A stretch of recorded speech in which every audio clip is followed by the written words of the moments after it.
Periodo guzmancista. Venezuela se vio envuelta en una crisis como resultado de la Guerra Federal.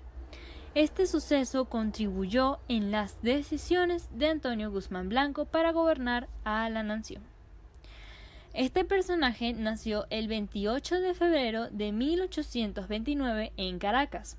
Fue hijo de Antonio Leocadio Guzmán y Carlota de Aristigueta.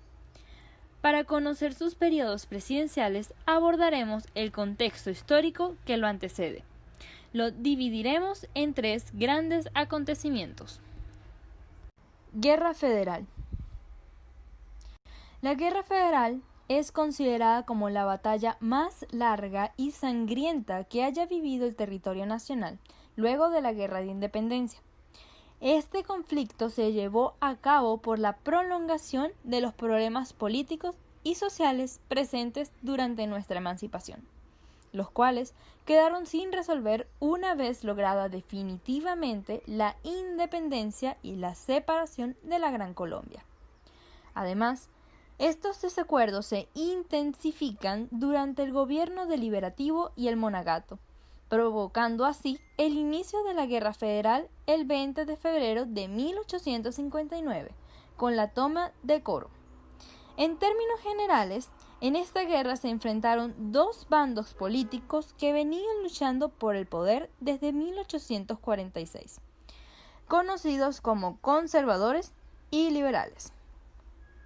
Finalmente, este periodo de guerra culmina con el Tratado de Coche, el cual fue firmado el 23 de abril de 1863, estableciendo que el Ejército Federal reconoce al gobierno del Jefe Supremo de la República y de su sustituto. Revolución Azul. Tras la guerra y el mandato de Juan Crisóstomo Falcón, surge la conocida Revolución Azul, como consecuencia de los desacuerdos entre el régimen y efímeras alianzas caudillistas. En este ambiente de crisis de autoridad, surge la necesidad de traer nuevamente al escenario político al general José Tadeo Monagas, quien caudilla la revolución a petición de los orientales, los liberales y conservadores desafectos al régimen de Falcón. Mediante esta rebelión, diversos grupos políticos y regionales derrocaron al presidente Manuel Ezequiel Bruzual, sucesor interino de Juan Crisóstomo Falcón, quien había renunciado tras presiones populares. Al final de la revolución, en 1868, José Tadeo Monagas lanzó un decreto, anunciando los propósitos institucionales de la revolución. Se escogió a Guillermo Tell Villegas para ocupar el puesto de presidente provisional. José Tadeo Monagas se reservó el comando general del ejército como garante de la estabilidad institucional en nombre de la Revolución Azul. Con estos acontecimientos se inició el régimen denominado Gobierno de los Azules. Posteriormente ocurrió la Revolución de Abril de 1870. También conocida bajo el nombre de Revolución Liberal, fue llevada a cabo por Antonio Guzmán Blanco. Él había regresado al país en 1869 procedente de Europa, cuando la unión entre los liberales y conservadores se había roto a raíz de la muerte del general José Tadeo Monagas. En el país reinaba la anarquía. Los liberales se encontraban descontentos ante el predominio de los conservadores en las filas de gobierno. Guzmán, una vez instalado en Caracas, encabezó una de las facciones que le hacían oposición al régimen, junto con un grupo de liberales.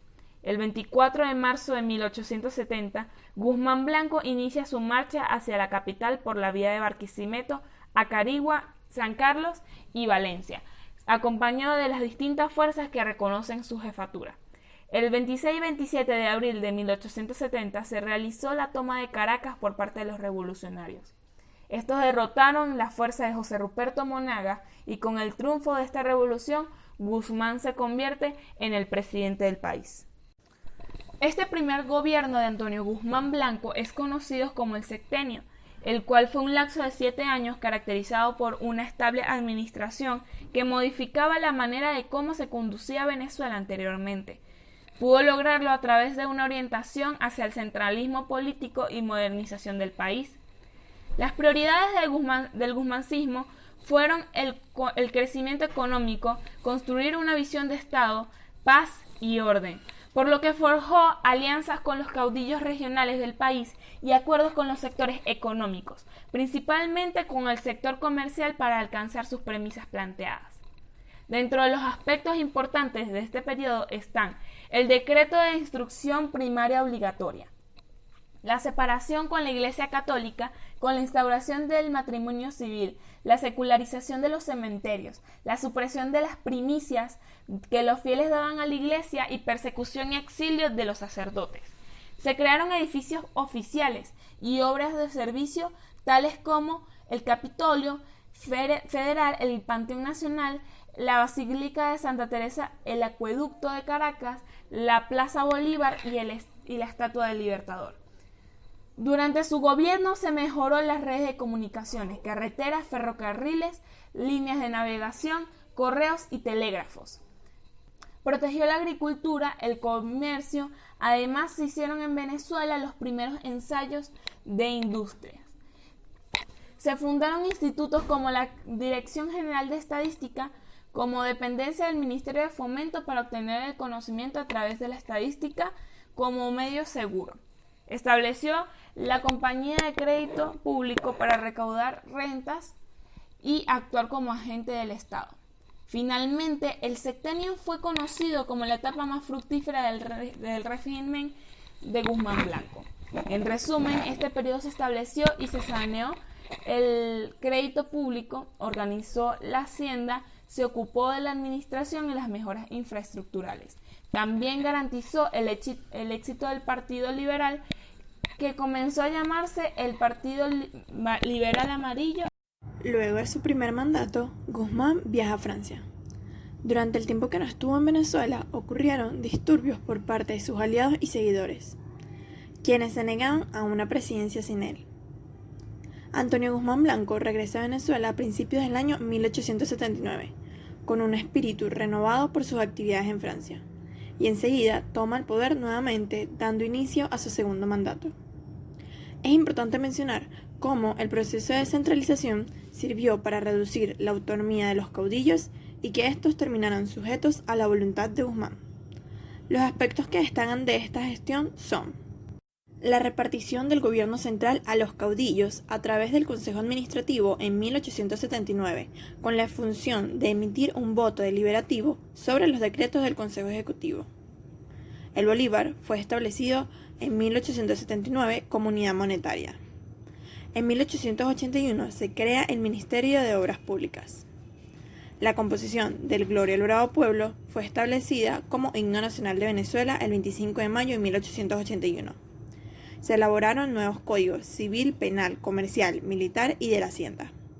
Aprobación de la Constitución de 1881, en el que se institucionalizó el Consejo Administrativo llamado Consejo Federal. El 6 de marzo de 1882, Guzmán Blanco dio lectura al mensaje presidencial. 6 días después, el Consejo Federal lo eligió por unanimidad presidente constitucional para el periodo 1882-1884. Por último, su tercer mandato, el bienio, también es llamado la aclamación. Esta fue organizada por Joaquín Crespo al final de su periodo presidencial y llevó a Guzmán Blanco nuevamente al poder. Su razón principal para pedir el regreso de Guzmán es la grave situación económica que tenía el país. Sin embargo, este periodo no fue igual a los dos anteriores, ya que debió enfrentar una fuerte oposición a su gobierno. Por esta razón, concluye su mandato antes de tiempo y se va a Europa en el año 1888. Los aspectos más resaltantes de este periodo son: se crea el periódico El Yunque, opositor al gobierno. Se inaugura en Caracas la Casa de la Moneda. Continuó los programas para la modernización del país, trabajos del ferrocarril Caracas-Petare, edificaciones tales como el Palacio Federal Legislativo, el Teatro Municipal de Caracas, entre otros.